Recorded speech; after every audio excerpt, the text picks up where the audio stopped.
kasih Tuhan, kita berjumpa lagi dalam Pray From Home. Mari kita menyembah Tuhan, bersyukur kepada Tuhan, menaikkan pujian kepadanya. Ku masuk ke hadirat-Mu.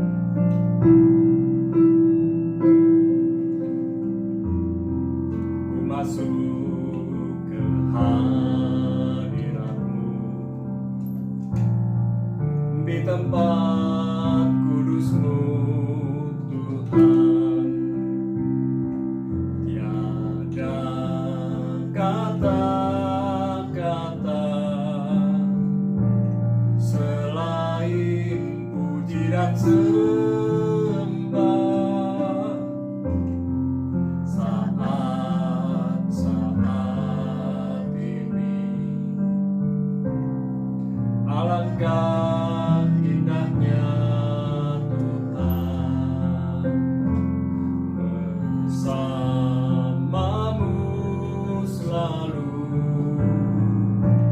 memuji dan menyembah-Mu. Engkau Tuhan pujianku, Engkau Tuhan kemuliaanku, kekudusan-Mu penuhi tempat ini.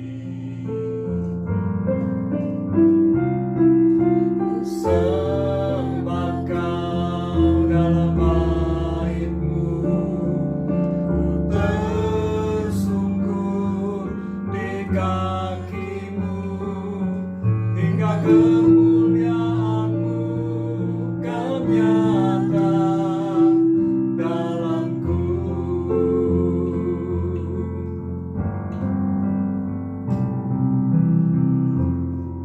Ku masuk ke hadirat-Mu di tempat kudus-Mu Tuhan. Tiada kata-kata selain puji dan sembah saat ini. Alangkah indahnya Tuhan bersama-Mu selalu memuji dan menyembah-Mu. Engkau Tuhan pujianku, Engkau Tuhan kemuliaanku, kekudusan-Mu penuhi tempat ini. Ku sembah Kau dalam bait-Mu, ku tersungkur di kaki-Mu, hingga kemuliaan-Mu kan nyata dalamku. Engkau Tuhan,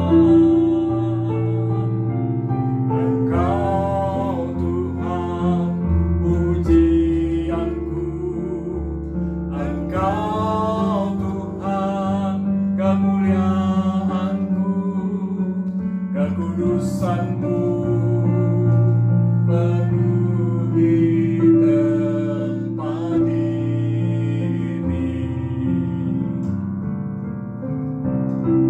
Ku sembah Kau dalam bait-Mu, ku tersungkur di kaki-Mu, hingga kemuliaan-Mu kan nyata dalamku.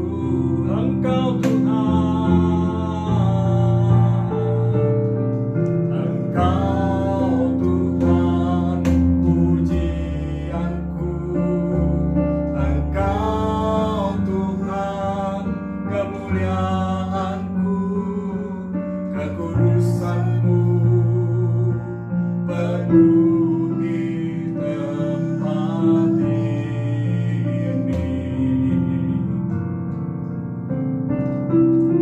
sembah Kau dalam bait-Mu, ku tersungkur di kaki-Mu, hingga kemuliaan-Mu kan nyata dalamku.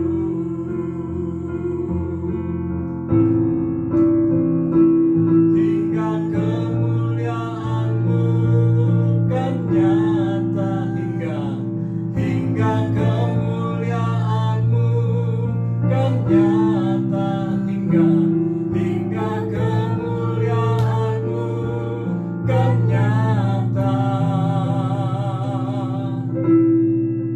dalamku. Haleluya, kami sembah Kau Tuhan, kami bersyukur. Kau Raja di atas segala raja, Kau yang kami puja, Kau yang kami puji, kami sanjung. Haleluya, kami bersyukur. Terima kasih Tuhan, hadirat-Mu nyata. Kau sungguh baik, teramat baik bagi kami ya Tuhan. Kau selamatkan kami, Kau sembuhkan kami, Kau pulihkan kami, Kau jamah lawat hidup kami. Terima kasih Tuhan, Kau berkati, Kau pelihara kami Tuhan. Kami bersyukur buat segala kemurahan-Mu. Engkau sungguh baik, Kau sangat baik. Rencana-Mu indah, rencana-Mu sungguh ajaib. Terima kasih Yesus, terima kasih Tuhan. Kami mau sungguh-sungguh melayani-Mu, kami mau sungguh bersama-Mu selalu, Yesus. Terima kasih Tuhan, bersabda buat kami, berfirman buat kami. Kami menikmati kebaikan-Mu, kami menikmati kemurahan-Mu. Kau sungguh baik, Kau sangat baik, dan kasih setia-Mu tidak pernah berubah, dulu, sekarang, sampai selama-lamanya. Bersabda buat kami lewat hamba-Mu, kami siap mendengar dan menjadi pelaku firman. Dalam nama Yesus, sama-sama katakan amin. Haleluya. Kasih Tuhan, kita berjumpa lagi bersama-sama untuk belajar firman Tuhan. Malam ini saya akan sharing tentang waspada tipuan iblis. Ini bagian yang pertama. Besok kita lanjutkan bagian yang kedua. Dan kita baca dari Mazmur 91 ayat yang ke-12. Perhatikan baik-baik, jangan sampai kita tertipu dengan iblis. Banyak orang baca Mazmur 91 sebagai jimatnya. Dibaca, lalu mulai menuntut Tuhan, melakukan apa yang ada di Mazmur 91. Baca sungguh-sungguh, baru klaim janjinya. Bagaimana kita bisa menikmati janji Tuhan kalau kita tidak berjalan bersama dengan Tuhan? Bagaimana kita bisa menikmati janji Tuhan kalau kita hanya asal-asalan klaim janji Tuhan? Jadi jangan sampai kita ditipu iblis. Saya akan bacakan dari Mazmur 91 ayat 12. Dikatakan mereka akan menatang engkau di atas tangannya, menatang, membawa, supaya kakimu jangan terantuk kepada batu. Sebetulnya bisa dilihat siapa yang dikatakan mereka. Mereka itu adalah di dalam ayat 11. Sebab malaikat-malaikatnya akan diperintahkannya kepadamu untuk menjaga engkau di segala jalanmu. Sebenarnya ini terjadi jikalau kita hidup di dalam Tuhan. Kita berjalan bersama dengan Tuhan, berjalan bersama kebenaran, dan sang kebenaran adalah Tuhan itu sendiri. Saudara yang dikasih Tuhan, Tuhan tidak pernah mencobai firman-Nya. Tuhan tidak pernah menyalahgunakan firman-Nya. Karena Tuhan adalah sang firman sendiri, Dia adalah sang kebenaran sendiri, dan Dia mau menyampaikan kebenaran itu dan melakukan kebenaran itu sendiri. Sebab firman yang keluar dari mulutnya Tuhan tidak pernah kembali dengan sia-sia. Apa yang disabdakan Tuhan itu jadi. Dan mari kita belajar, ternyata yang namanya iblis ini harus kita waspadai dengan sungguh-sungguh. Waspada dengan tipuan iblis. Mengapa kita harus waspada dengan tipuannya iblis? Iblis tahu isi firman. Iblis pun kutip firman. Jadi, kalau kita hanya tukang comot-comot firman, jangan-jangan kita pengikutnya iblis. Perhatikan kalimat lengkap saya. Jangan asal comot firman. Karena iblis itu suka comot firman. Bahkan dia putar balikan firman. Hari Minggu kemarin saya sharing tentang waspada tipuan iblis dari ayat yang lain. Saudara bisa lihat di YouTube-nya, saudara bisa perhatikan waspada tipuan iblis. Perhatikan baik-baik, iblis memutar balikan firman. Karena dia tahu isi firman. Karena dia tahu siapa Tuhan itu. Dia bergaul dengan Tuhan sebelum dia jatuh ke bumi. Sebelum dia jatuh dalam dosa. Dan saudara, kita sekarang perhatikan ada 3 hal mengenai waspada tipuan iblis. Ini bagian yang pertama. Esok saya akan bagikan hal yang lain lagi. Kita lihat dari Lukas pasal yang 4, kita baca satu perikop. Ya, satu perikop di sini. Saya akan bacakan hal yang pertama yang perlu kita tahu, bahwa Yesus pun dicobai iblis. Dan perhatikan baik-baik, Yesus pun dicobai iblis. Ayat 1 dan 2 dari Lukas 4. Yesus yang penuh dengan Roh Kudus kembali dari sungai Yordan, lalu dibawa oleh Roh Kudus ke padang gurun. Dan ini di sekitar tempat yang namanya Yehuda. Jadi di Yordan, ya, daerah Yehuda itu ada sungai Yordan, dan di sana ada pegunungan Yehuda. Dan saudara, tidak terlalu jauh. Dan kalau di bawah Roh Kudus tentu ini cara yang ajaib, cara yang luar biasa. Seperti model di bawah terbang begitu.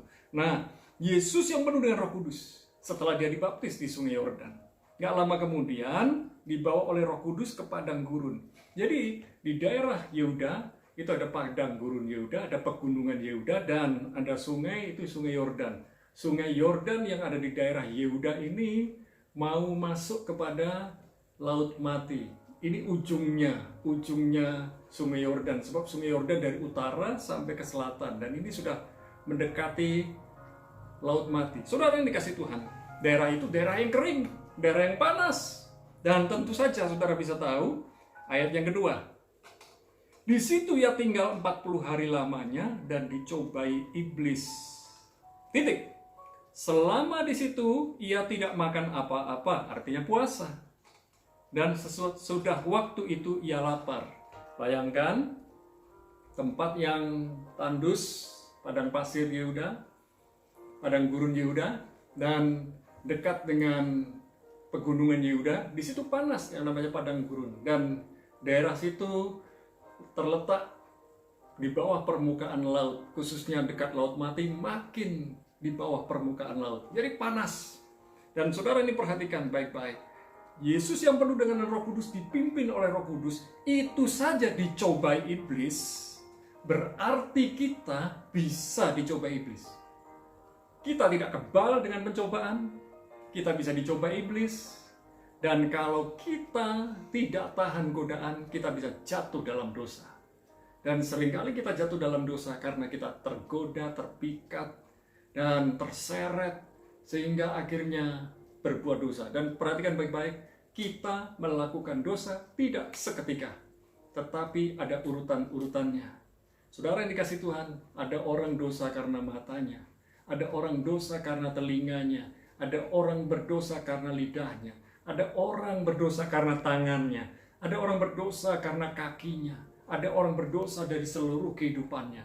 Pastikan setelah kita mendengar firman ini, kita mau bertobat dengan sungguh-sungguh. Apa yang kita lihat, yang kita dengar, apa yang kita ucapkan, apa yang kita pegang dan lakukan dengan tangan kita, dengan kaki kita, dengan hidup kita. Hal yang kedua, iblis berusaha menipu terus. Lukas 4 ayat 3 sampai 12. Saya akan baca perlahan-lahan dari satu bagian demi bagian. Hal yang pertama yang diserang iblis adalah tubuh, kebutuhan tubuh. Tuhan menciptakan manusia dari roh, jiwa, tubuh, tetapi iblis mengacaukannya dengan tubuh, jiwa, roh. Makanya orang biasa jatuh itu di tubuhnya dulu, baru jiwanya, baru roh. Karena iblis tahu kelemahan-kelemahan tubuh. Saudara, apa yang dilakukan oleh iblis dalam Lukas 4 ayat 3 sampai 4? Lalu berkatalah iblis kepadanya, jika engkau anak Allah, suruhlah batu ini menjadi roti. Mudah nggak buat Yesus? Mudah sekali, karena dia adalah anak Allah, dia Tuhan sendiri. Tetapi jawab Yesus kepadanya, ada tertulis, manusia hidup bukan dari roti saja. Berarti manusia hidup bukan dari roti saja, tetapi juga firman. Firman yang kita baca adalah firman yang menghidupkan roh kita, jiwa kita. Dan lewat kehidupan yang kita peroleh dari firman, tubuh kita pun terpelihara. Saudara yang dikasih Tuhan, iblis berusaha menggoda kebutuhan tubuh kita. Lapar. Dan kebutuhan-kebutuhan tubuh yang lain. Pakaian. Dan kita tahu segala yang ada di dalam tubuh kita. Kebutuhan-kebutuhan tubuh. Iblis mau cobai kita, iblis mau tipu kita, iblis mau godain kita. Hal berikutnya, kebutuhan jiwa. Lukas 4 ayat 5 sampai 8. Kemudian ia membawa Yesus ke suatu tempat yang tinggi, pegunungan Yehuda, dan dalam sekejap mata ia memperlihatkan kepadanya semua kerajaan dunia. Kata iblis kepadanya, segala kuasa itu serta kemuliaannya akan kuberikan kepadamu. Sebab semuanya itu telah diserahkan kepadaku, dan aku memberikannya kepada siapa saja yang kukendaki. Iblis itu penguasa kerajaan dunia. Ayat 7. Jadi jikalau engkau menyembah aku, seluruhnya itu akan menjadi milikmu. Ayat 8. Jawab Yesus. Tetapi Yesus berkata kepadanya, ada tertulis, engkau harus menyembah Tuhan Allahmu, dan hanya kepada Dia sajalah engkau berbakti. Iblis pakai firman, dan Yesus pun jawab dengan firman. Bagaimana kita bisa menghadapi iblis kalau kita tidak hidup dalam firman? Kita tidak baca firman, kita tidak mengerti firman. Jangan-jangan kita hanya comot firman, lalu kita gunakan. Ingat baik-baik, firman itu memberi makan kepada roh kita, jiwa kita, dan tubuh kita.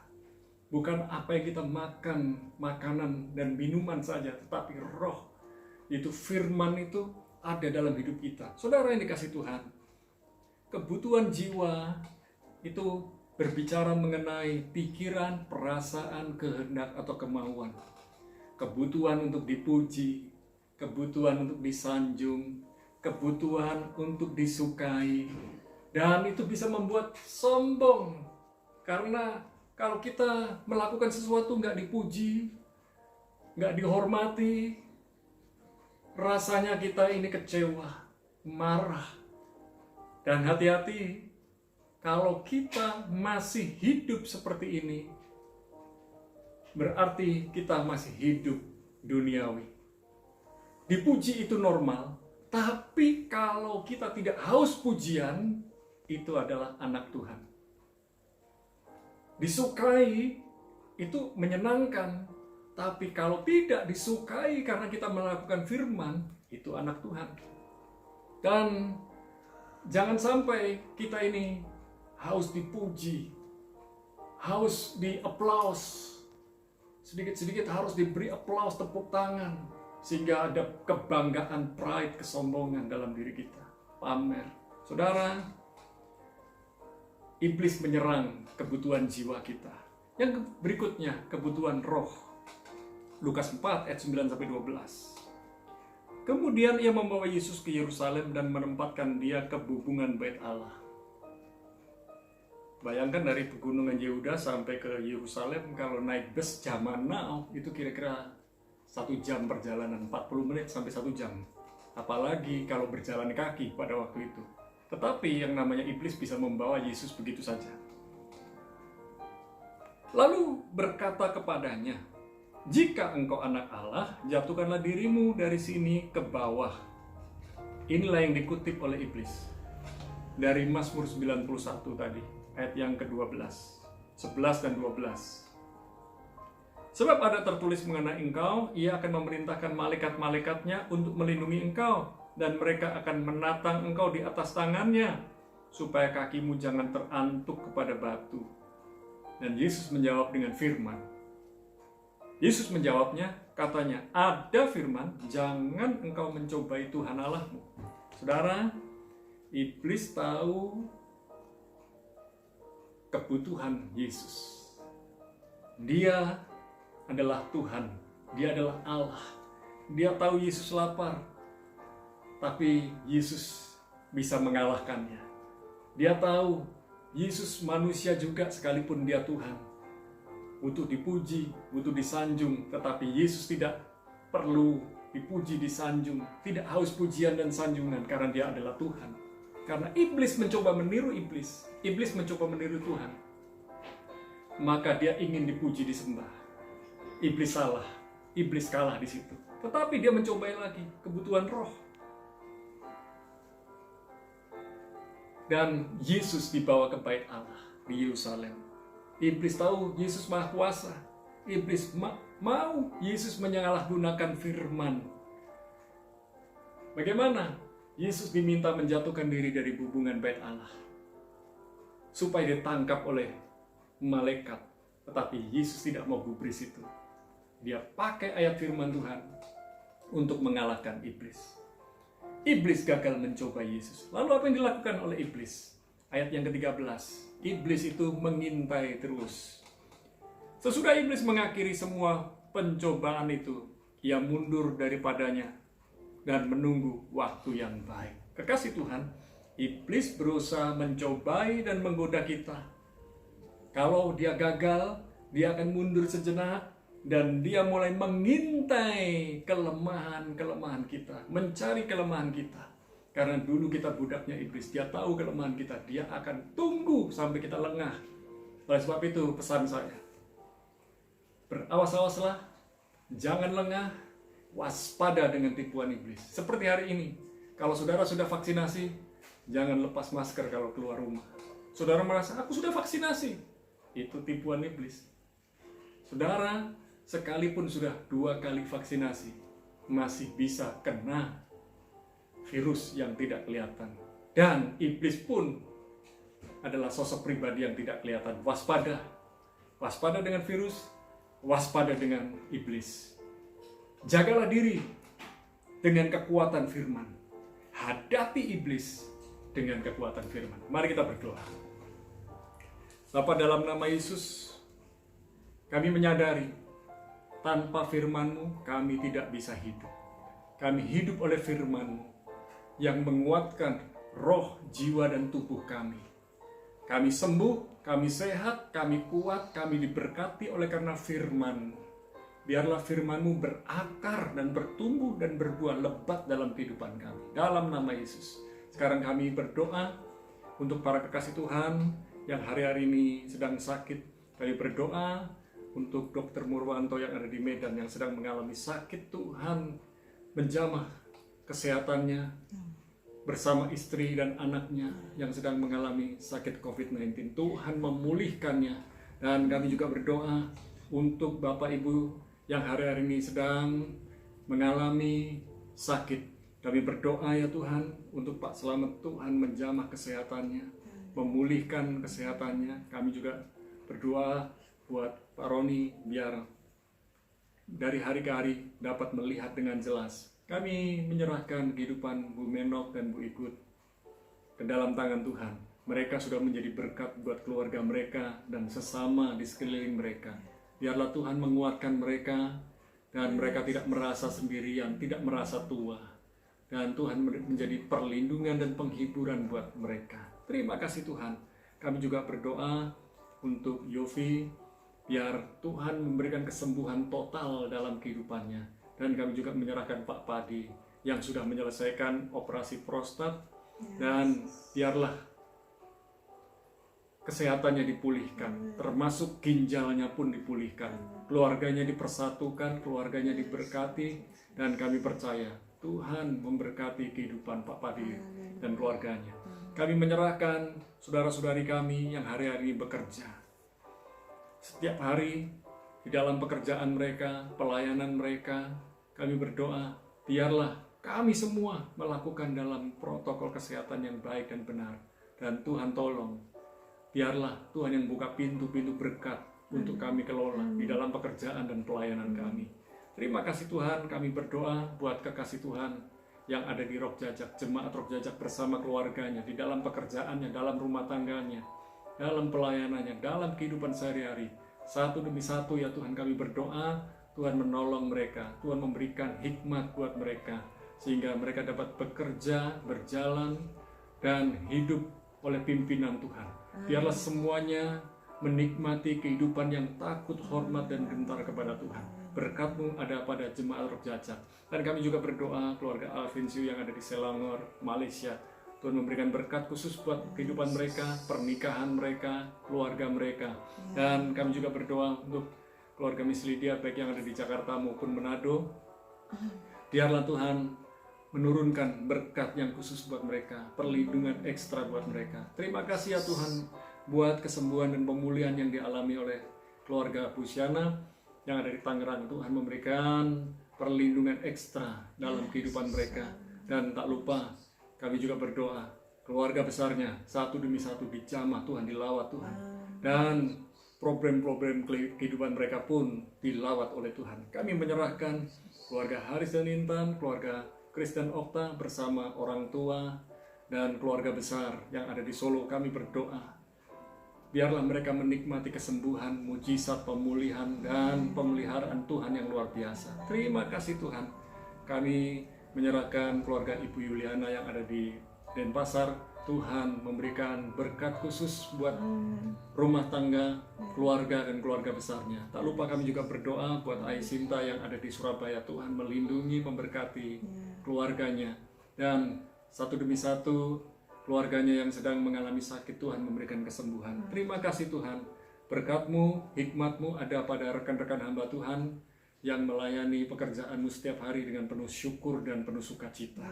Dan kami berdoa buat bangsa negeri Indonesia, biarlah vaksin COVID-19 yang ada dapat terdistribusi dengan benar dan baik ke seluruh pelosok negeri, dan biarlah Indonesia cepat sembuh, cepat pulih. Dalam nama Yesus, hikmat-Mu ada pada Presiden kami Jokowi dan para stafnya, termasuk aparat militer dan TNI Polri, semuanya bekerja sama untuk menjaga keamanan ketertiban Indonesia. Malam ini kami mau bersyukur Tuhan. Kami percaya saudara-saudari kami yang ada di mancanegara, Tuhan sudah berkati, lindungi mereka. Dan kami mengangkat kedua belah tangan kami, turunkan segala berkat-Mu yang terbaik. Di dalam nama Bapa, Putra, dan Roh Kudus, di dalam nama Yesus kami bersyukur dan berdoa. Amin. Tetap waspada dengan tipuan iblis, tetap percaya Tuhan. Andalkan firman Tuhan. God bless you.